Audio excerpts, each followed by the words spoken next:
Okay, men, we're continuing to look at Jesus because we're supposed to be conformed to his image and what his manhood looked like. And I talked about yesterday, Jesus was comfortable in the shadows.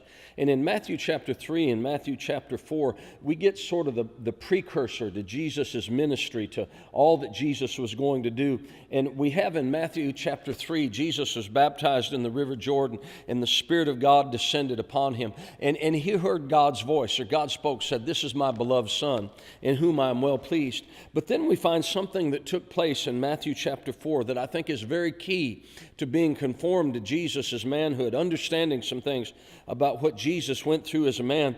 And it says in chapter 4, verse 1, "Then Jesus was led up by the Spirit into the wilderness to be tempted of the devil." And most of us, if you're a Bible person at all, you know some of the temptations that Jesus went through. And maybe the thing that I want to point out from this in terms of manhood is this.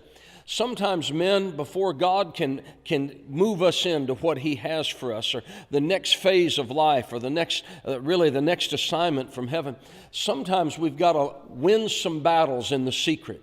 Jesus had to go into the wilderness alone. He was literally led by the Spirit into the wilderness, and he had to fight some battles and win some battles alone.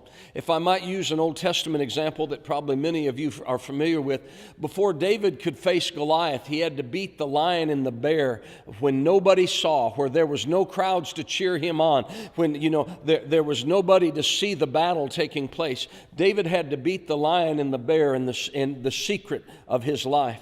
And men, sometimes to be the man of God that God has called you to be, to move into what God has for you to do, the first thing we've got to do as men is learn to win some battles in secret, the things that nobody else will ever know about. And I'm here to tell you, men, that you can win, you can fight, you can overcome, that victory has been it's destined for you. You're supposed to be a winner. And the fact that God lives on the inside of you, you can win and you can get victory.